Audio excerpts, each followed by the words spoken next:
राजधानी भोपाल में 3 दिवसीय अंतर्राष्ट्रीय किसान कृषि मेला का समापन हुआ। मेला में कृषि विशेषज्ञ एवं धानुका एग्रीटेक लिमिटेड द्वारा किसानों को बताया खेती आधुनिक तरीके से करना चाहिए, कम जगह में अधिक उत्पादन ले सकते हैं, कौन सी कीटनाशक दवा जैविक खाद उपयोग करें जिससे उत्पादन बढ़ेगा।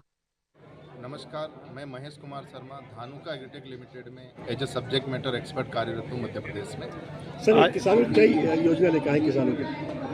हम लोग अभी जो रबी में जो मुख्य फसलें हैं, जैसे हम लोग गेहूं की बात करें, लहसुन की फसल की, चने की बात करें, तो इससे संबंधित जो हमारे कृषि उत्पाद आते हैं और उनकी सलाह और उन उत्पादों के बारे में बताने के लिए हम आज यहाँ पर उपस्थित हुए हैं। पिछले 3 दिनों से आज ये तीसरा दिन है इस मेले का और काफ़ी अच्छा किसानों का फुटफॉल यहाँ पे हमें देखने को मिल रहा है और हम तमाम जानकारियाँ हम किसानों के साथ साझा कर रहे हैं और जो निश्चित रूप से उनके लिए फ़ायदेमंद साबित हो रही है। आप तो जड़ विकास में बेहतर आपको गेहूँ ऐसे डेमोस्ट्रेशन करके भी लाइव बता रहे हैं कि कैसे माइक्रो सुपर से जड़ विकास में मदद मिलती है, जो सॉइल में फॉस्फोरस रहता है उसके एब्जॉर्प्शन में मदद मिलती है। आप ये ट्रीटेड और अनट्रीटेड दोनों का अंतर आप स्पष्ट देख सकते हैं। इसमें माइक्रो सुपर नहीं है, इसमें माइक्रो सुपर है, जिससे देख पा रहे होंगे जड़ों का विकास दोनों के कंपैरिजन में इसमें ज़्यादा हुआ है और इसमें कम हुआ है। इस तरीके से आप ये भी देखेंगे, ये हमने लहसुन की क्रॉप लगा रखी है इसके अंदर, तो इसकी हाइट, इसकी ग्रोथ अच्छी है। ये आप देख रहे हैं पौधा थोड़ा सा बीमार रूप से दिख रहा है। प्याज के लिए हमारा होलिका आता है जो फंजीसाइड और बैक्टीरियासाइड दोनों पे काम करता है। इससे किसानों को क्या लाभ है? इससे किसानों को ये लाभ है कि जब फसल में कोई बीमारी नहीं होगी तो उसका उत्पादन बढ़ेगा और जब उत्पादन बढ़ेगा तो किसानों को कहीं ना कहीं उसकी आर्थिक स्थिति में सुधार होगा। तो मोदी जी का जो नारा है जी, किसानों की आय दुगनी करने की, जी, उसमें ये कितना सहायक साबित होगी?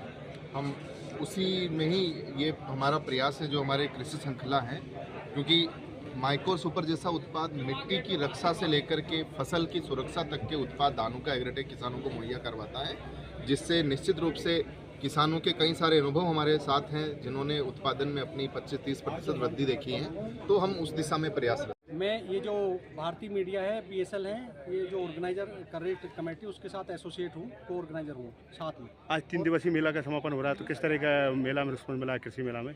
हम तो सबसे पहले ये खुशी है किसानों के लिए, जो अलग अलग स्टेट से हॉर्टिकल्चर की अलग अलग वैरायटी है और किस तरीके से लोग प्रेजेंट होते हैं, लोग हमारे किसानों की आमदनी कैसे बढ़े हॉर्टिकल्चर में जाने से, क्योंकि हमारी जो पुरानी परंपरा के अनुसार खेती कर रहे हैं उसमें आमदनी कम है, लेकिन अगर हम हॉर्टिकल्चर में जाते हैं तो हमारी आमदनी के बढ़ने के चांस है, कई जगह 2 गुना, कई जगह 4 गुना भी बढ़ सकती है। लेकिन हम सभी किसान भाइयों का हमने सेमिनार भी रखा है, साइंटिस्ट भी उसको बता रहे हैं कि हॉर्टिकल्चर में जाने से कैसे फ़ायदा होगा, हमारी आमदनी कैसे बढ़ेगी कम जगह में और ज़्यादा आमदनी कैसे बढ़े। तो स्पेशली इसका माध्यम ये है कि ये प्लेटफॉर्म है, इस प्लेटफॉर्म के जरिए सभी किसानों को, जो हमारे डेली 5 से 10 हज़ार किसान आ रहे हैं, वो लोग समझ रहे हैं इसको, और उनमें सभी तो नहीं होते लेकिन कुछ % वो जाके वहाँ मैसेज देते हैं अपने लोकल एरिया में, तो वो लोग चेंज करेंगे तो उसमें हमारी आमदनी, किसानों की आमदनी बढ़ेगी, हमारा देश प्रगति की तरफ जाएगा। अभी तक लगभग कितने किसान आ गए होंगे अपने मेला में? अप्रोक्स डेली 7-8 हज़ार किसान आते हैं, कभी ज़्यादा भी होते हैं, 10-12 भी हो जाते हैं, कभी ये एवरेज रहता है। किसान के लिए क्या क्या व्यवस्था की गई यहाँ पे सर? किसानों के लिए हमने फूड का अरेंजमेंट किया। सबसे पहली बात तो